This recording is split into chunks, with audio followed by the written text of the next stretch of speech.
Everywhere you look, the rich history of the United Kingdom is there to be seen. But hidden beneath our feet, there's still a wealth of archaeological treasure just waiting to be found. That's why each year, all across the country, our archaeologists dig, dive, and explore their way down. Oh my God! Some of the best stuff you're ever going to see. Oh wow. Look at this. We got an arrowhead. Searching for fresh discoveries. Hypercaust. Revealing the imprint of ancient civilizations. It's been there for 5,500 years. And unearthing fascinating objects. Fantastic decoration. Any musket balls yet, Aaron? Wow, look at that. Every dig adds new pieces to the ever-growing archaeological jigsaw that is the epic story of our islands. And I'm down. This year, I visit digs in some extraordinary locations and solve mysteries using cutting-edge tools. Oh, this is wonderful. I'm joined by a trio of expert investigators. So you can see how that gives you a really unique signature. That's right. Excellent. So they were using food as a type of bribery. Who dig deeper to answer the questions raised by the finds. That's how he got away with it. Exactly. Finally, the archaeologists bring their best discoveries into our tent Yeah, it's a cracking find. for up-close analysis. So it's completely unique in Britain. That's wonderful. Welcome to Digging for Britain.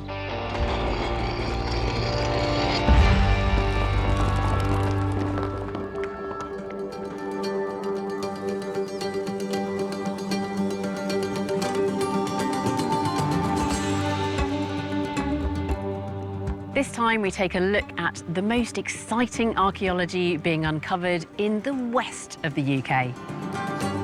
In Herefordshire, we unearth the secrets beneath one of Britain's most mystical monuments. It's extraordinary because what we can see on the surface literally is just the tip of the iceberg. The mystery of a long-lost friary in Haverfordwest is finally solved. We think it's a priest burial, and it is rare. I've never seen it before. Oh my God. Some of the best stuff you're ever going to see. What? Oh my God. And in Cheshire, I dig deep, Oh, this is getting a bit narrow. going down a mine that's been untouched for centuries. Is that an old collapse? It's An not a old recent collapse. collapse. No, good. Very Yes. old collapse.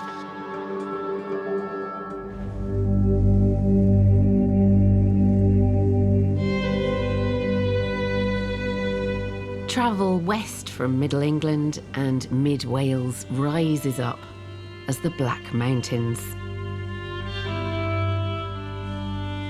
The rains that fall here become streams and then rivers, and eventually they flow along the floodplains of the Golden Valley back into England. Our first dig is on that border between England and Wales, near a village called Dorstone in Herefordshire. The crown jewel of this ancient landscape is up here on the crest of the hill. It is Arthur's stone. And it has nothing to do with that entirely mythical king, of course. Instead, it's a Neolithic monument that's been here for thousands of years.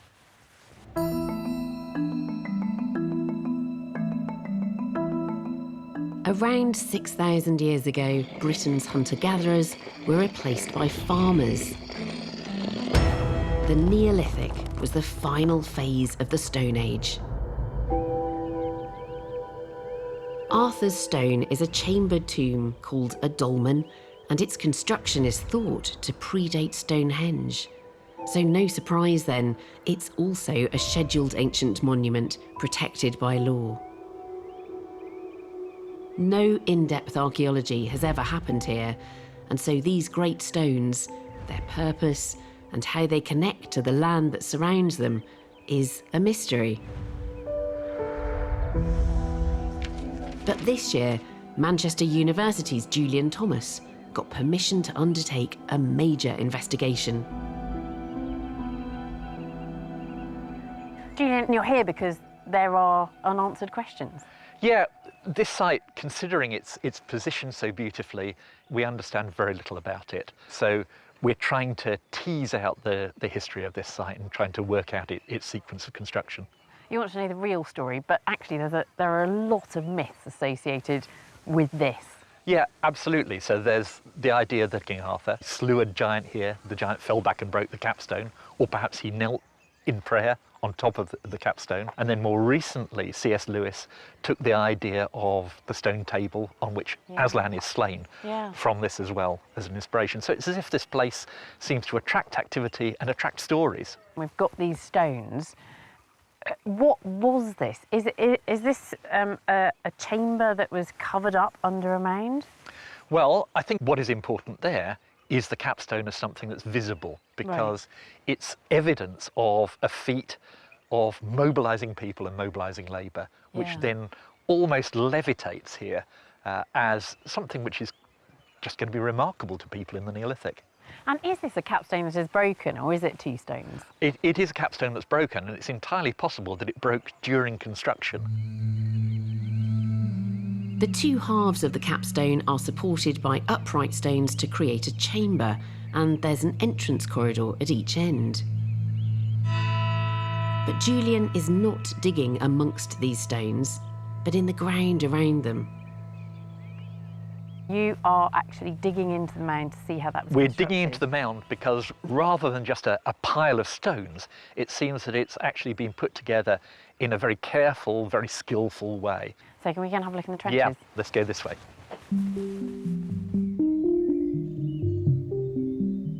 This is unprecedented. It's an incredible opportunity. Julian's team has been allowed to actually excavate in several specific sections of the mound, revealing intricate Neolithic stonework. There's Look at this. something rather interesting. Look at that.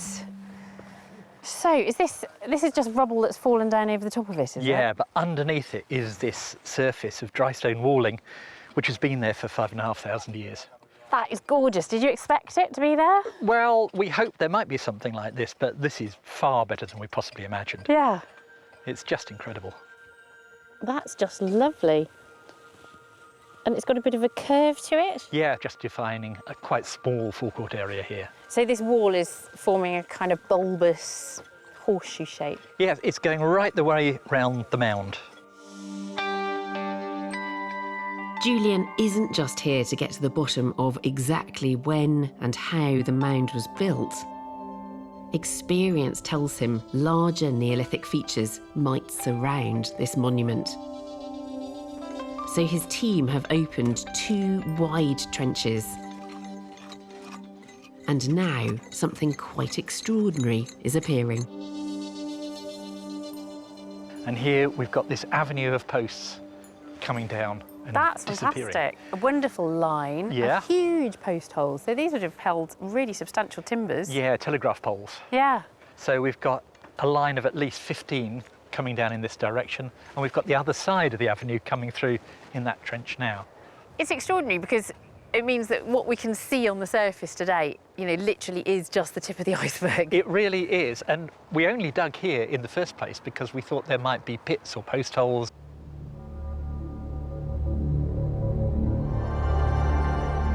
The discovery of this impressive ceremonial entranceway suggests there's far more yet to uncover on this site. Normally, scanning and survey techniques on the ground can reveal the best places to dig. But this clay-rich soil is almost impossible to scan through, so the team is using a new technique to see what lies beneath. Adam Stanford is pioneering archaeological surveying using specialised drones. So Adam, you and Scott are here doing this aerial survey. What does that entail? First of all, we're doing photogrammetry. Yeah. So that means that we're taking lots and lots of photographs that overlap. I've Yeah. seen it a lot of trenches on the ground, but you can actually take it up high and do it. Absolutely. We can survey hundreds of hectares of landscape like that. Yeah. Here, we're doing around about 40 hectares around Arthur's Stone. Archaeologists down in the trenches use handheld cameras, but the drone uses GPS to move between hundreds of precise positions, each time snapping a high-resolution image.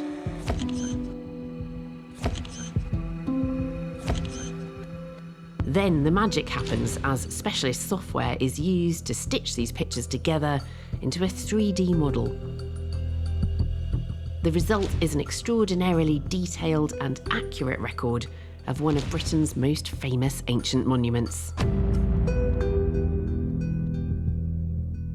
So what else are you doing apart from photogrammetry? So Scott's just taken off with another drone which has got a thermal camera on it. So we're looking at the difference in temperature of the ground. Right. And so let's say, for example, we've got rocks just below the grass. Yeah. That's going to get hot during the day and it's going to retain the heat for longer than the surrounding soils. But then we can see that there are gaps where the geology should continue and then it doesn't. Is that because it's quarrying for the site here? So you're seeing features that you don't see on the surface Absolutely. walking around. Then the other technique that we're using is multispectral imaging. So this is looking at the different bands of light that come down and bounce off the ground that we can't see with the human eye. So what does that tell you? For a site like this, we're looking at the difference in the amount of chlorophyll in those plants. And the health of the plants, indicated by the chlorophyll, will then tell us if there's anything underneath the ground which is affecting the health of the plants. So this is seeing crop marks that you can't actually see with the naked eye? Absolutely. Yeah, amazing tools for the archaeologists to be able to draw on, not just to record the site, but to plan whatever they're going to do in the future as well. Adam's survey results are adding to an already huge haul of completely new information that the team are collecting here. It all means that Julian is starting to unpick the real history behind Arthur's stone. How many phases are you finding then? What's the sequence of events here? The sequence seems to be we've got our turf mound, which is then cut by this series of post holes. Then we must have the big stone mound, and somewhere in that whole sequence we've got to add the dolmen chamber as well. Yeah. So there's 5 or 6 different phases in this whole monumental complex, and all of that is probably taking 200 or 300 years. I can imagine it's quite a nerve-wracking thing to open it up like this to see what's going on. Yeah, what is really scary is wherever we've opened up a hole here, we found something completely unexpected.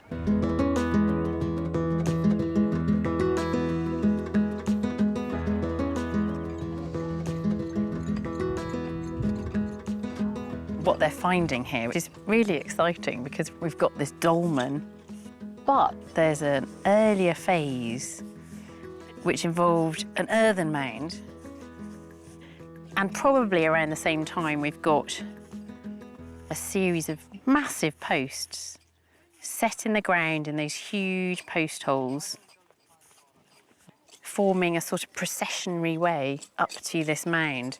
And who knows, they might have had banners fluttering from them. And then it seems we have the construction of this megalithic dolmen, and then this becomes a tomb. It's a chambered tomb, so there would have been bodies, bits of bodies placed in there. And these were communal tombs. And there's another monument which goes right over the top of both of these structures. So the earthen mound disappears underneath it, and it has this kind of strange two-pronged entranceway at the front there. And that is encircled by that beautiful dry stone wall going around the outside. So in a very sketchy way, that's what Julian and the team have discovered here at Dorstone this summer.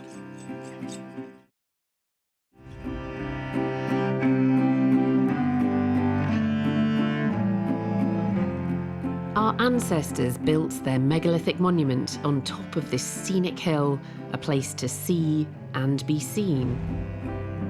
But the seductive landscape of the West is not just about looks. What lies beneath, hidden in the rocks, has been a magnet for industrious Britons for centuries.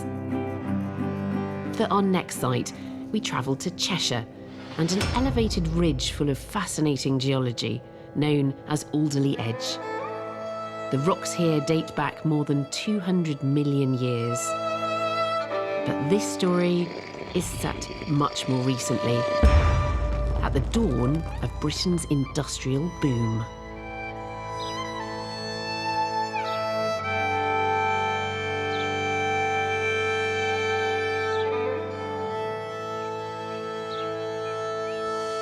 Alderley Edge is a magical place. It's wreathed in myth and legend, and it's absolutely steeped in archaeology. We know that Bronze Age miners were here 4,000 years ago digging for copper ore. We know the Romans were here digging for lead ore. But the archaeology I've come to see is much more recent. It dates from 2 centuries ago, but it has only just come to light.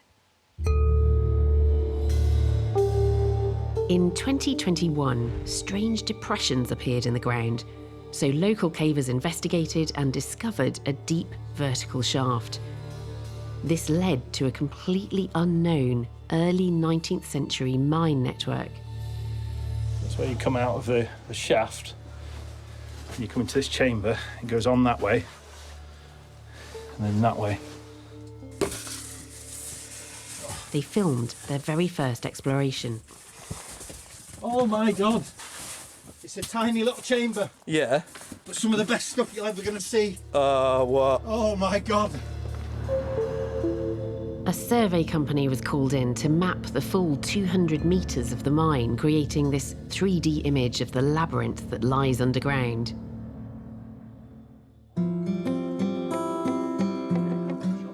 Since then, an access hatch and a winch have been installed. And today I'm joining Derbyshire Caving Club for some further fact-finding. No, that's still really... But first, team leader Ed Coughlin, who helped discover the mine, has some finds to show me. There's a clay pipe, so they were smoking down there.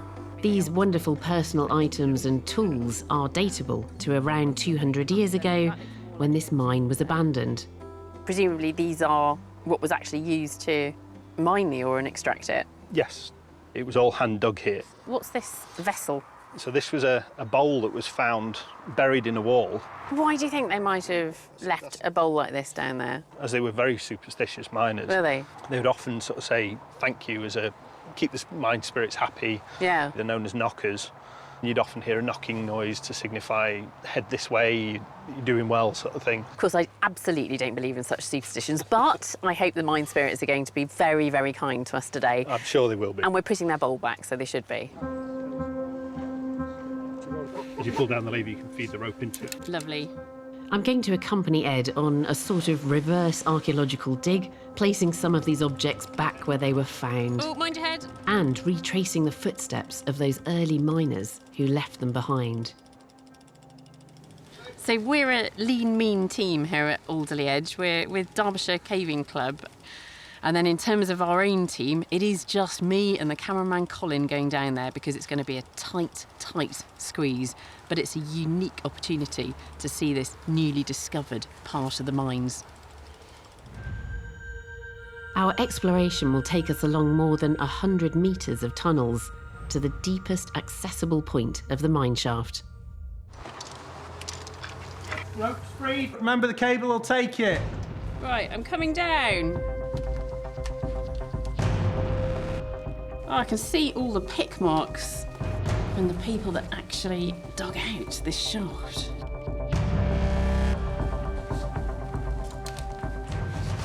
And I'm down. I made it. And it's completely pitch black down here. And Ed's gone. He's disappeared. Ed, wait for us. Now the hard work begins. As we follow in the footsteps of those 19th century miners, Oh, I can stand up here. their prized treasure is revealed. Not copper or lead, Oh, wow. but something much rarer, cobalt. That is cobalt, is it? Yep. That black. So this is what they were here for? Yep. This is the cobalt ore, and it's beautiful. It's sparkling. It's almost indigo. And they're following these veins of cobalt through the rocks here. In the early 1800s, this raw material was in great demand as Britain's manufacturing industries boomed. Blue cobalt-based dyes were used to embellish a range of products from glassware to paper and top-of-the-range ceramics. But in 1806, Napoleon blockaded exports from Europe to Britain, cutting the supply of cheap cobalt from the continent. So new British sources were sought out, and in 1808, this rich seam was opened at Alderley Edge and the miners set to work. That was the shoe that we found. So do you think that is a 19th century shoe? Yes, it is of the era. Yeah. There are reminders everywhere of the men who spent many hours down here working in the dark. You can actually see the remnants of the clay that they'd used to hold the candles in place. Oh, yeah. You see the soot up there? So they would have been doing this by candlelight? Yeah. At this point, we need to return one of Ed's prized finds to its original place in the mine. This is the wedge. So that, a wedge like that would have been just hammered into the wall? These are the wedge marks. So that's where a wedge has gone in, and then this whole block has fallen down? Yes. Yeah. So they've been coming into this. The cobalt was separated, then the remaining sandstone cleared and neatly stacked. It was an art. Almost like dry stone walling, yeah. Whether you want to set it off like in that. Yeah, we could do. Here we're joined by surveyors Kira and Josh. Time for some scanning. Yeah. They've been creating the 3D map of the mine, and today they're recording even more details of this intricate space. We collect the data with the laser scanners, and they collect 1 million points a second. Right. So they can pick up spaces in the rocks that you can't actually see with your, human eye. So it's an amazing way to record it as well. Yeah, exactly. Yeah. Their data has created this impressive digital model of the mine. It's a brilliant tool for understanding the layout, but this virtual fly-through makes it look rather too easy. Oh, this is getting a bit narrow. It's got pretty tight down here. It's going to get a bit wider, isn't it, though, Ed? Yes, definitely. Excellent. The tunnel twists and turns, and then a sudden drop to a dead end. Have you got any ambitions to clear that out and explore down there? We'd love to, but we daren't disturb that. This will be disturbed, and this would all collapse down on top of you. Yeah. Right, so we're going to go down there and through the hole. Oh, we're going down there? Yeah. Oh, brilliant.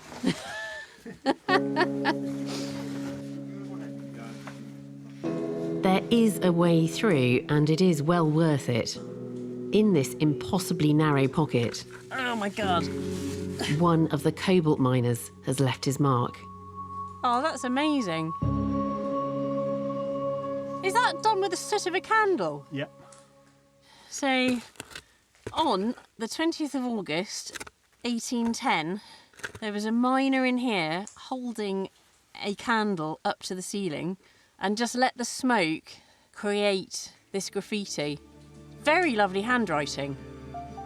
That's brilliant, and I must say, brilliantly spotted, Ed. 50 metres into the mine, and Ed shows me his most stunning find yet. The tool that miners use to haul the ore up from deep shafts. This is the windlass. That's amazing. And this was a mining implement for hauling material from a lower level. So it's a winch, basically? Yes. And this is the hook that they were using for hooking the buckets up. Oh, yeah. So this handle would have been turned? Yes. And then you've got this wooden shaft here with the rope coiled around it. For us, it's quite an important one because it's the first one that's ever been found here. Is it? Yeah, to leave it here is an odd thing, but this passageway would have continued through, but at some point it has collapsed. Is that an old collapse? It's not a recent collapse? No, good. Very old collapse. So we have to go up and round it. OK. Sounds simple, doesn't it? At last, we reach our final destination. So this is the end of the road. We can't go any further. We're now at the deepest accessible part of the cobalt mine. From here on, the shafts are flooded. Look at this. But with the wonders of modern technology, there is a way to keep on exploring. Oh, wow. I know. It's so clear. Kira and Josh have a mini remote-controlled submersible. Oh, it's in action. This is really exciting. Yeah. Now it's my chance to try. So if you want to have a go and see what... Thank you. So as I say, left, right, up and down on the left control. Okay. And then forwards, backwards.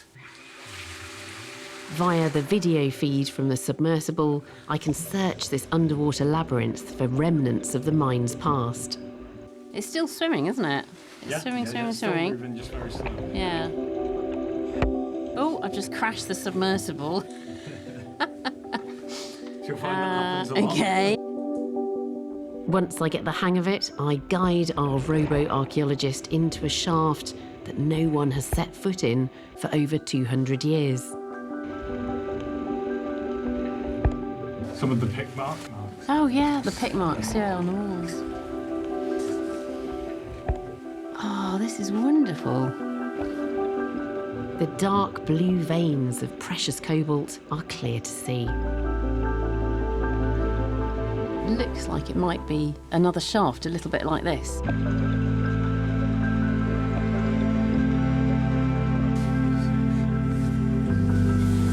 Oh, I can see the light. That's the lights of the submersible. Well, that was just fantastic. What a brilliant tool for exploring the mine. And it looks as though this mine continues quite a way. Really exciting to have a go as well. I love that. Our time below is up. It's been almost as short-lived as the rush for British cobalt. Napoleon's defeat at the Battle of Waterloo in 1815 led to his surrender, and he was sent off into exile. With Europe at peace, cheaper continental cobalt started flowing back across the Channel again. And the Alderley Edge mine was wound down for good.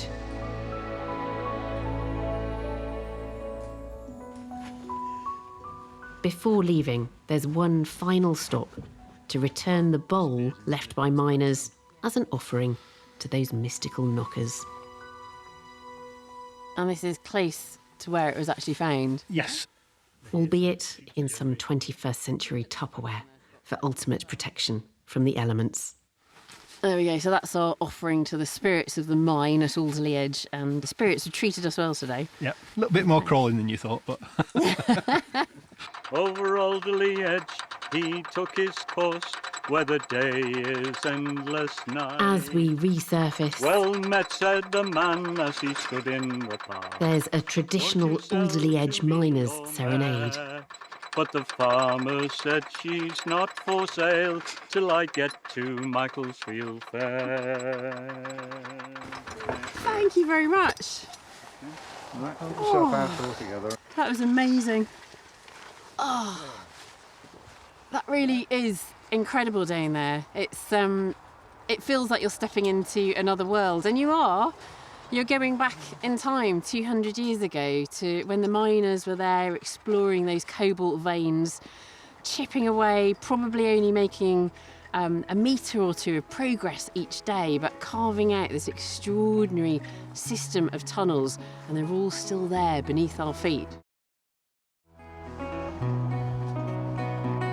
Give me faith and give me love, a fading from the clouds above, the sea below lends strings to bow.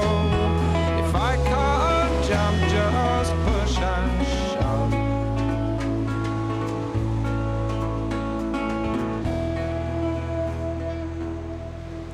The ocean that laps at our shores is essential to the identity and history of our islands. Trade, adventure, new ideas have travelled back and forth across the seas that surround us. And it's in the ports around our coasts that some of the most compelling evidence of those connections emerges, although sometimes it's in danger of being swept away before archaeologists have the chance to get their hands on it. Our next dig is at the site of a last-minute archaeological rescue in Plymouth on the Devon coast. Maritime tradition in Plymouth runs deep and long back through the centuries. It was from here in 1620 that the Mayflower set sail for the New World. In the following decades, this quayside was built and redeveloped, hiding numerous layers of construction. But in early 2022, a near disaster opened up a chance to explore the port's rich seafaring heritage. Recently, a bulge was seen in the quay wall, and the tarmac was cracking. The outer stonework had started showing its age. Plymouth University's Martin Reed was an interested onlooker. So the danger was that the wall would fall into the sea and take not just the wharf with it, but quite possibly the road behind as well. Urgent repair work began, but in order to save the quay wall, they had to remove unstable layers, revealing evidence of earlier construction. I got talking to the workmen, and they were showing me the odd small fragment of pottery. And then one day they showed me something that was quite spectacular. This fragment of earthenware, which has this multicoloured slip and bright glaze. This fragment belonged to a rare 17th century earthenware bowl from Pisa in Italy. So what was this doing in Plymouth? Keen to discover more, Martin enlisted volunteers to help him search. But they could only sift through the rubble from the old quay once it had been scooped away to safety. And you can see we've got a skip load of fill from behind the quay wall, which the workmen have removed, and it's hell to go through. Our team have been carrying out, as far as I'm aware, the first example of skip salvaging by archaeologists. So this is a very unusual site in many ways. Their hard graft has paid off. In amongst the rubbish used as fill by the quay's early builders, the team has found a treasure trove of pottery fragments, suggesting Plymouth had far-reaching trading links. We've got a range of different pottery here from all parts of the world. That, for example, comes, we think, from Italy. It's going to be a platter from Florence. During the 17th century, hundreds of ships would sail from Devon every year, heading for the rich fishing grounds off Newfoundland.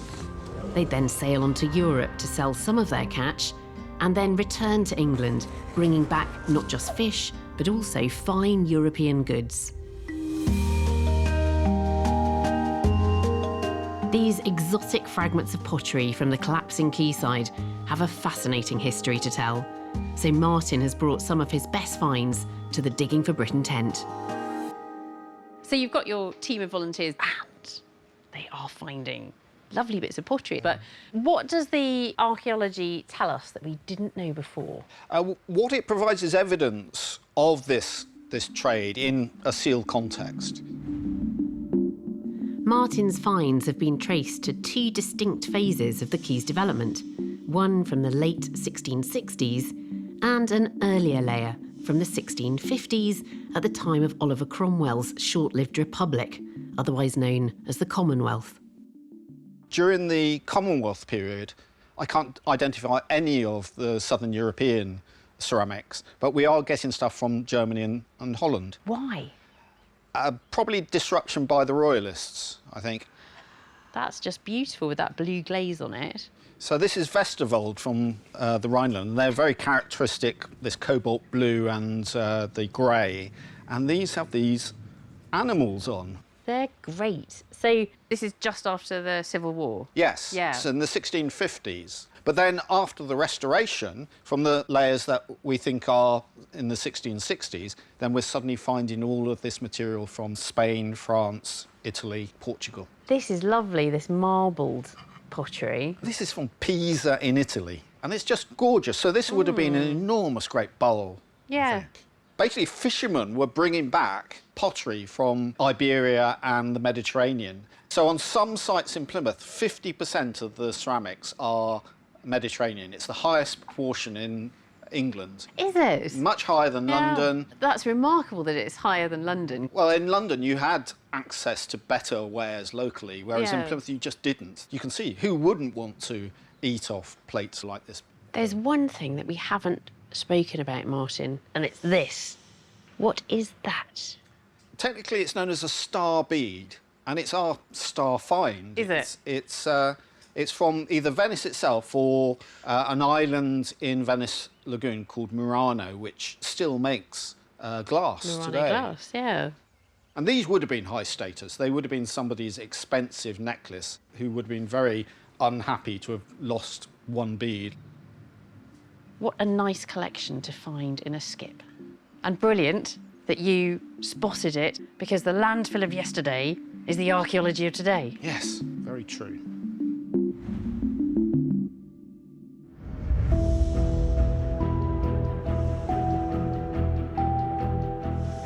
Over the centuries, Britain's elites stamped their presence on the landscape, creating monumental buildings that still exist as landmarks in our towns and countryside. At no time is this more true than under the Normans, during the medieval period. And our next dig takes us to the far western edge of Norman control, the Pembrokeshire market town of Haverfordwest. Its imposing castle reminds us that Haverfordwest was a key strategic stronghold for the Normans. What's left of its grand, once towering priory nearby shows this was also a key religious centre. The Augustinian monks chose to situate their priory outside the town, though. They would have been somewhat aloof from the ordinary people of medieval Haverfordwest. But there was one religious order that was embedded right in the heart of the community, though physical evidence of their existence has proved incredibly elusive until now. These were the Dominican friars, who, unlike those monks out in the priory, lived in town, providing support for those in need. Records show that their friary, St Saviour's, was founded around 1246 and remained right in the centre of Haverfordwest for hundreds of years. Henry VIII brought all of that activity to a sudden end, and the precinct with church, with stables, with gardens was built over and has disappeared from modern Haverfordwest. But there are still clues. Now, a major town centre project has given archaeologists an amazing chance to solve this mystery underneath what was a local department store. The demolition needed to clear the way for this new development has revealed what appears to be the site of the long-lost friary. And it's in here.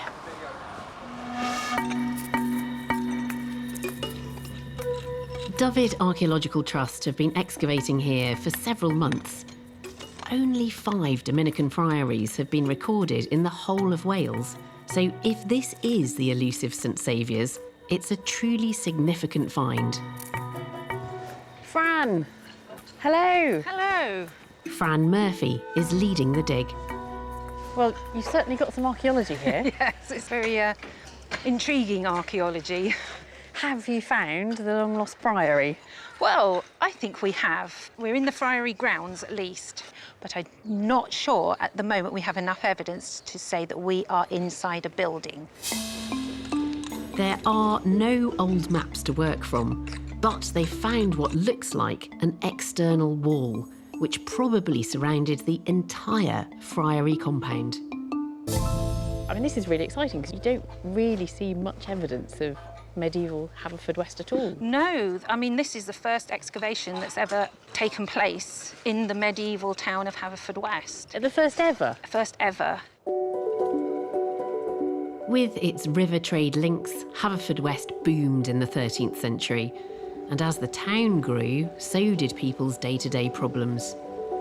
It's thought that around 40 Dominican friars lived here, providing a lifeline to the poor and desperate. But evidence suggests their home was far from humble. This was one of our earliest finds. It was found during an excavation of a post-medieval drain. A similar example of this tile was found in the Grey Friars in Carmarthen. Lovely floor tiles. Beautiful floor tiles. So they've come out of this trench, but you don't think they're in situ? No, I think these are what's been thrown away, the fragments of floor tiles that have come from the Friary Church of St Saviour's. They're lovely. They really are lovely. Archaeological detective work links these tiles to other contemporary friaries. The ones that I have had some advice on are 14th to 15th century in date. This one actually forms a roundel, a 16-tile pattern, which says Deo Gratias. So they're well-known designs? Yes. Yeah. They must have had a pattern book or something, and they bought them off the peg, if you like. Like an IKEA yeah. friary. And we have ridge tiles. These are locally made, probably from the Llanstefan area, not far in Carmarthenshire. Nice thing to have on your roof, though. They're very nice. And you can imagine them, can't you, glinting in the sunshine when they're reflecting the glaze on them. The whole building would have been impressive, I think, and all indicative of a high-status monastic building. Yeah. Where do you think it was, then, if it's not right here? Well, I don't think the building material that has been dumped has moved very far, so I suggest it's just under that wall there. Really? Yes. You can't dig that? But no. There's still a building on it.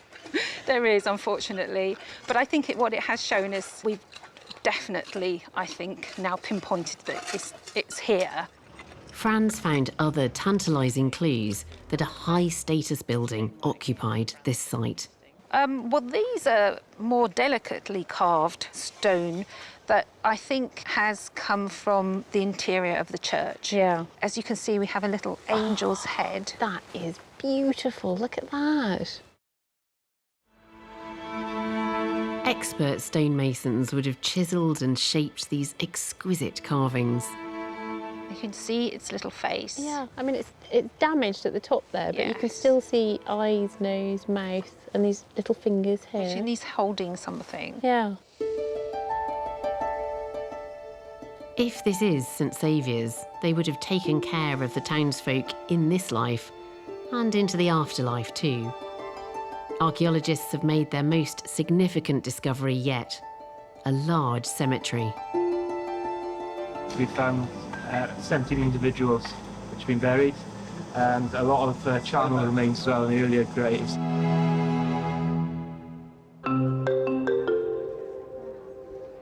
The remains they uncover are cleaned by volunteers in a pop-up lab next to the site. What have you found then? Anything particularly piquing your interest? Yeah, this is all human. Yeah. Here, my expertise in human anatomy comes in handy.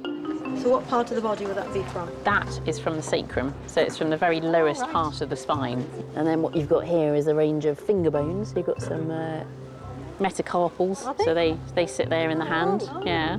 It's amazing that it's all laying there underneath the department store. Yeah. Did you went there, did you? Yeah. I wouldn't have thought. Isn't that bizarre? Yeah. St Saviour's was at the centre of life in medieval Haverfordwest for centuries. That was until Henry VIII broke away from the Catholic Church in Rome in 1534. And then came the dissolution of the monasteries, when religious property across the land was seized by the Crown. On September the 2nd, 1538, St Saviour's suffered this fate. This material hasn't been moved and it's just sat here for these hundreds of years. To have the opportunity to excavate these deeply stratified deposits in medieval Haverfordwest is the first. And it's a privilege to do it. Yeah. It's amazing what we've uncovered and still have a few months to go. It turns out Fran's words were full of wisdom, as sure enough, 3 months after I left the site, the team find further evidence that this was St Saviour's. They uncover more burials, a lot more. We have been in the process of excavating, well, nearly 280 skeletons so far. If I'd known initially that it was going to be this many, I probably would have panicked. But as it was, we just had to cope.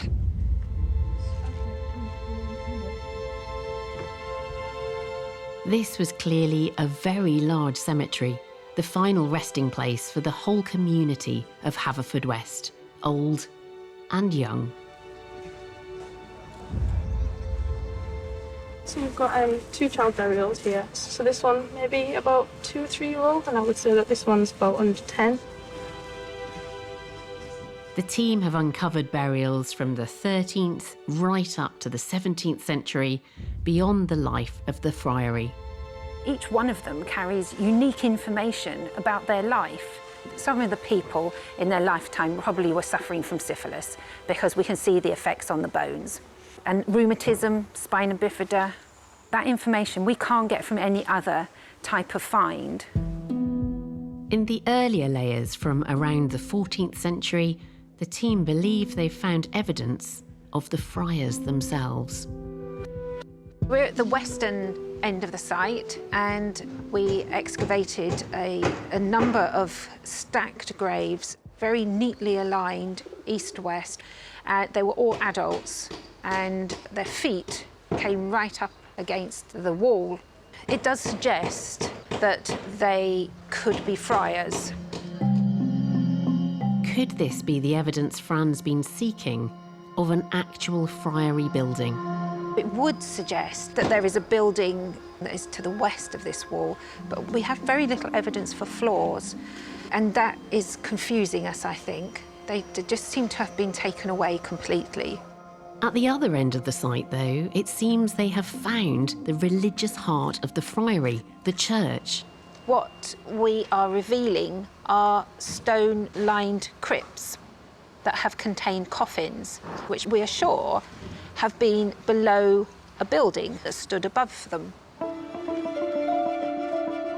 One medieval burial from the earliest years of St Saviour's confirms Fran's conclusions. It was interred in a coffin, and it was then put in a stone-lined tomb. Found with the male skeleton in this high-status tomb were a pewter chalice and a plate, otherwise known as a paten, the objects used for offering bread and wine during a mass. Only priests can celebrate mass, so we think it's a priest burial, and it is rare, and I've never seen it before. And where he's buried adds weight to Fran's theory that they've found the original friary church. It wouldn't be uncommon for a priest to be buried at the eastern end of the church, nearest the altar. It's difficult to say because we've lost all the above ground, and all we're getting is what survived below ground. But we hope by the end of it we'll have a much clearer idea. Further work will help Fran finally plot the exact positions of the friary and its church. But what's clear is that this Haverfordwest dig has led to one of the most important medieval discoveries in all of West Wales.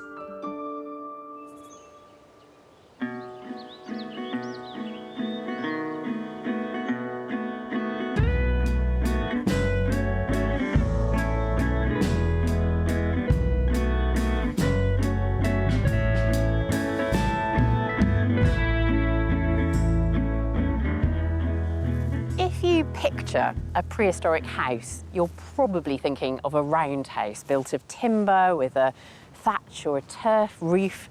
And these types of houses were fairly ubiquitous in the Bronze Age and the Iron Age. and leave the faintest of archaeological traces.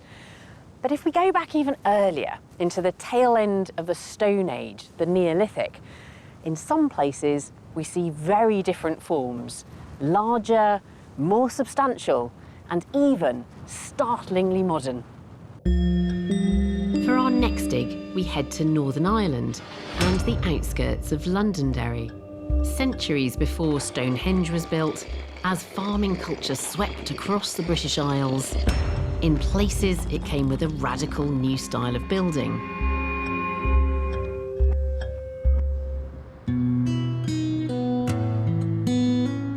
In 2021, archaeologists were digging on Cluny Road in Derry before developers moved in to build new homes. But it turned out that people had lived here before, thousands of years ago. The archaeologists uncovered rare evidence of 2 Neolithic dwellings. The archaeology is incredibly well preserved. The outline of the houses is clear to see, and they're distinctly rectangular and surprisingly spacious. It's our excavation here at the Cluny Road in Derry. Katie McMonagle from Northern Archaeological Consultancy shows us around her Neolithic des res. So this is one of our very impressive Neolithic houses. These date from roughly 3800 BC till about 3500 BC. And as you can see here, very impressive walls here, slots that would have been used as a foundation and probably would have been filled with oak planks that would have been supported by the outside post holes here, which are massive. So these would have been really substantial structures, probably supporting a massive roof that would have been peaked at the top and come right down. With a footprint of over 100 square metres, the larger house would have dwarfed the average home of today. That's very big for a Neolithic house. So you're probably talking about 20 to 25 people, an extended family group of people living in this lovely flat landscape where it would have been beautifully wooded, which is where they probably got their oak posts from to build their house. And for Stone Age times, it seems rather modern living. The teams found evidence of internal walls used to subdivide the house. This is where we think the house was separated into 2. There's not as much digging in here, pits and things, so it shows maybe that this is more where they were actually living. So it shows a more homely life here and a more working life here. The teams found evidence of Neolithic food preparation, a quernstone. As you can see, it's quite smooth on the surface. This is where they would have been grinding down. And then this is our grinding stone. So basically like this sort of motion for grinding down grain, which is obviously going to be very commonly associated with a home, you know, if you're making food and stuff like that. The discovery of burnt surfaces suggests several hearths, and evidence of more prehistoric modcons keeps on coming. These are what we think are stake holes. Probably show that they're used for hanging things on, food and things like that off the ground, or possibly to help cook certain things as well. You can imagine people actually sitting in here, eating their dinner, all those kind of things. In the last few months, the team have found nearly 1,000 fragments of Neolithic pottery in this home alone. Oh yeah, lovely. That's great. We have some Neolithic ware. It's a bit dirty, but sure it'll shine up nicely. Just found some lovely pottery coming up just in the side of our wall slot. We've got a fair bit of pottery coming out of this bit. Oh, nice. Some decent sized pieces and some bits with the rim still on it.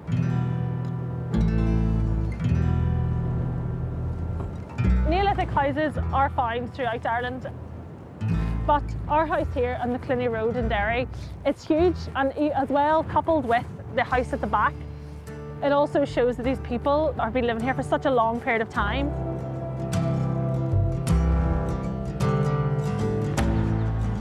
Cluny Road is a remarkable site, giving us a privileged insight into the Neolithic settlers of Derry.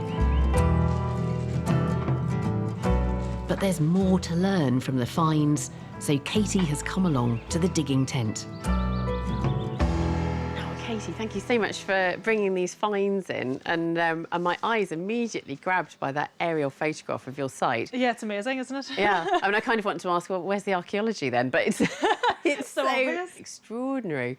And then what about the finds? You brought in a selection here. There's been, so out of the bigger house here, this is some Neolithic carinated bowl, and these are most likely used for food vessels. Right, okay. This would be a carination. We've got sort of like a wee lip that comes out. So these vessels all would have been bowls. So carrying water, cooking, all those kind of things. So it leads to the conclusion that it is definitely domestic setting. People are living here, eating here, working here. I mean, it's well made. It's quite thin, isn't it? Yeah. Like these people are very skilled. Very regular. And this is not wheel thrown, is it? This would have been more likely they would have made sort of like sausages of clay and then coiled it and then formed it like with thumbs and things like that. That one's got a hole in it. This is probably one of the nicer finds that we had. So we think maybe that this is for using to hang it. So whether it be over the fire, something like that, or even carry it if it's for water. That is so lovely. That is really nice, really nice. Now what about these lovely flutes? Yeah, these are amazing. Yeah, so this came out of the wall slot. So this is a plano-convex knife. So it's flat on one side, and convex on the other. Yeah, exactly. And it's very, very well napped. All this here is beautiful. Like, these people are very highly skilled. Like, it's crazy. And for these kind of things, on the rest of the British Isles, these are actually found in the Bronze Age. Oh, really? Yes. Yeah. So in Ireland, they become a lot earlier. So they are found in early Neolithic contexts. Katie, what's this little one? So that is early Neolithic hollow scraper. So this is quite unique to Ireland, actually. So as you can see in here, you've got serrated edge. Really finely serrated. Yeah, it's amazing. So we think possibly these were used for stripping bark. Yes, it's got to be for stripping something which is cylindrical in profile. Yes. And then you're moving that along and stripping it. We found that from the first building. So whether or not they were stripping bark to be used in the house themselves, it's hard to know. It's really lovely. Mysteriously, this style of large rectangular houses with stone foundations is unique to Ireland and Scotland, but the trend doesn't last long. So for dating, you're talking about sort of 3,800 BC to 3,600 BC. And a lot of work was done based on hazelnut shells, which actually narrowed the time frame to about 90 years of use. Right, okay. So they are very short-lived. Yeah. Whether they just change their minds and decide to go back to roundhouses, who knows? But they're a very short-lived phenomenon, and I think that in itself is just amazing. To only have it for 90 years is just crazy. I wonder why they stopped making them. Yeah, I don't know. It's a very strange thing, and I don't know, like in my mind, that's nicer than a roundhouse. And you've got that delicious mystery as well. Yes, obviously, yes, of why they change. And I think that is a big question that needs to be answered. Why does it change? And why is it so short-lived? While archaeologists try to crack this mystery, we can only marvel at these grand, imposing testaments to Neolithic ingenuity.